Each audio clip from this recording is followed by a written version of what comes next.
Yeah, I don't really care for the Xbox Series X.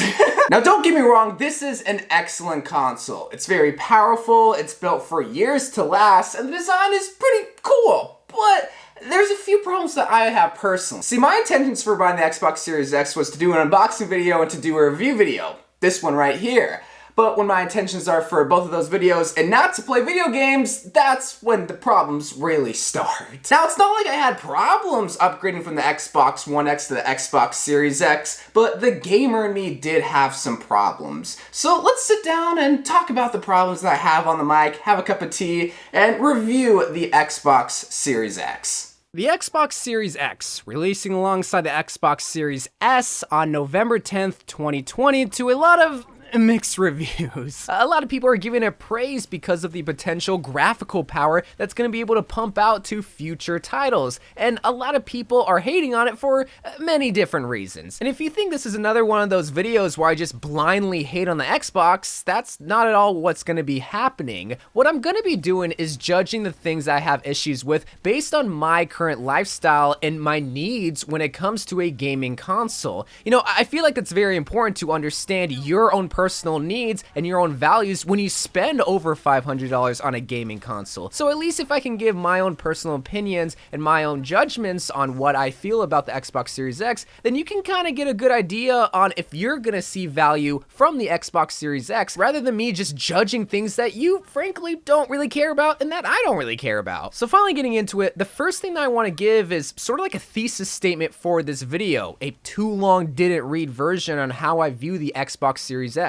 Because somebody in my chat the other day when talking about the Xbox Series X described it perfectly, and that is the Xbox Series X is like a PC without the benefits of a PC. And that was always the main selling point of the Xbox Series X. So many marketing campaigns were promoting that specific games to be played at 4K and 120 FPS with HDR and smart delivery, and so that's a pretty impressive thing to be able to market your new gaming console. But remember this important key fact. The Xbox Series X is a gaming console, and it seems like a lot of the marketing tactics that they're using to promote the Xbox Series X is the same marketing tactics that they would use to promote a new graphics card, such as the RTX 30 series. Now, I don't really know when most PC players decide to actually upgrade their graphics card in their computer, but I imagine it's when a new graphics card is announced. You know, very rarely do I see people get excited for a new graphics card when a new PC game gets announced. It's usually when a new graphics card gets announced. So I'm sure Microsoft is seeing the mindset of a lot of gamers and assuming, hey, we don't have to make an entirely different console and make games dedicated for that entire console. We just have to make an even more powerful console and people will buy that console.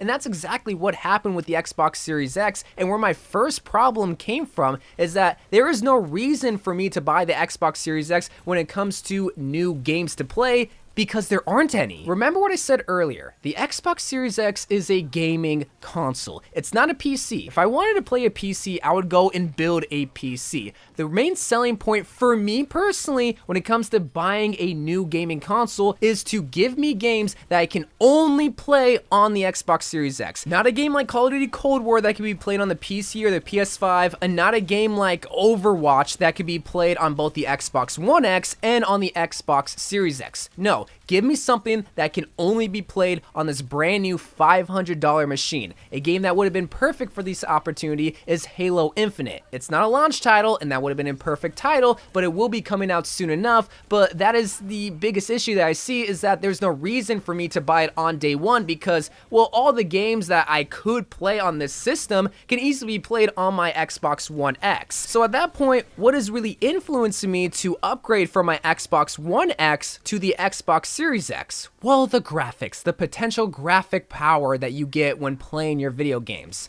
This is where my second issue comes in. This is where it's very important to understand what games you are going to or you want to play on the Xbox Series X, but also the equipment that you're going to be using to play on the Xbox Series X. Because while it can be played at 4K, you have to play on a TV that delivers 4K. And most modern day flat screen TVs do have 4K, which a gaming console is supposed to be used as, is a couch machine where you play games. But someone like me whose favorite game is Overwatch and is probably going to be playing Overwatch Overwatch on the Xbox Series X due to the fact that there is a lack of games, even for the Xbox to begin with, is going to be playing in their office on a 27-inch monitor that can only deliver 1080p quality video.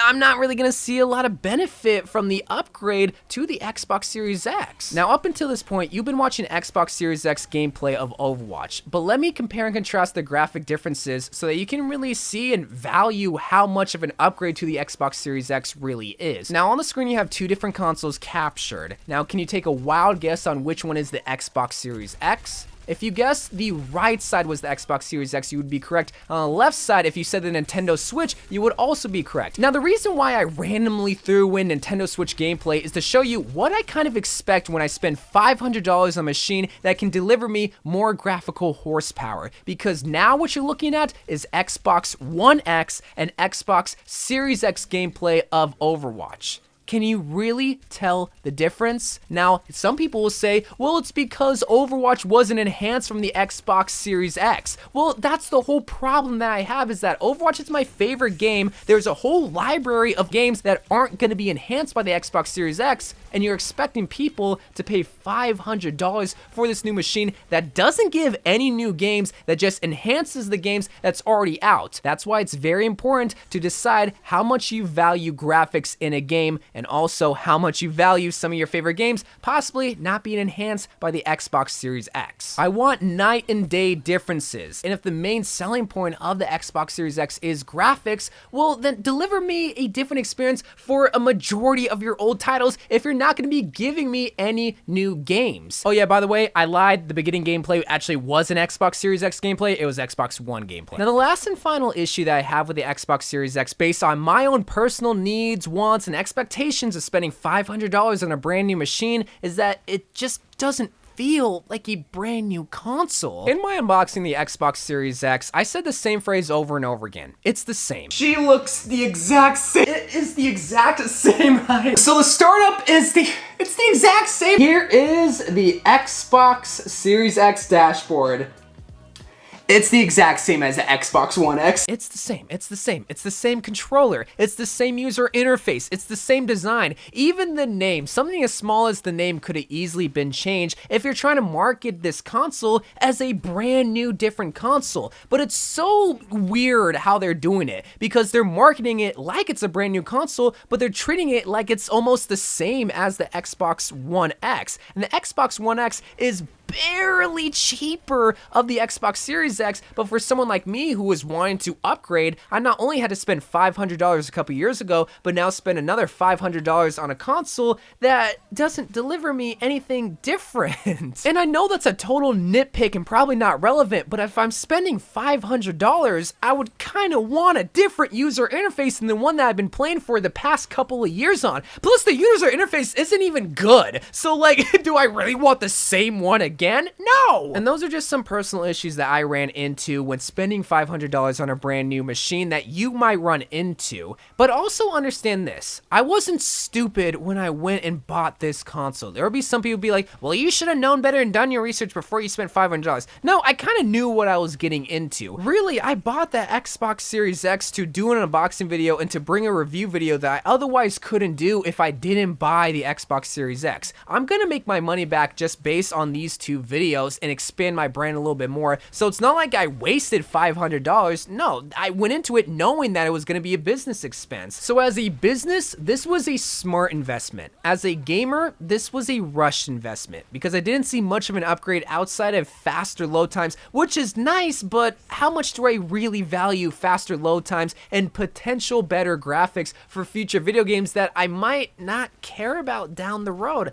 mean, Halo Infinite does seem appealing, but I haven't played the last couple of Halos, so what makes me want to play Halo Infinite if I've kind of fallen out of love with the series? And I'm sure after watching this video, after hearing about my issues, you're going to be a little bit more self-aware before you drop almost half a rack on a new gaming console. You know, all these people are talking in your ear saying how the Xbox is more powerful and delivers better graphics, which it does. Like, it 100% does. I'm not denying that, but do you value that? do you really value faster load times, better graphics, and maybe a few first-party launch titles like Halo Infinite to the point where you do drop $500 on this? And that's why I made this video, not hating on Xbox, but just simply giving my own personal issues to see if you relate to the system. Because really what it boils down to is, does the Xbox Series X have a reason to exist? Now the PC exists because that is like the gaming machine. The Switch exists because that is a portable gaming machine. The PS5 exists because that has good first-party titles, or that's based on your own judgment on the first-party titles.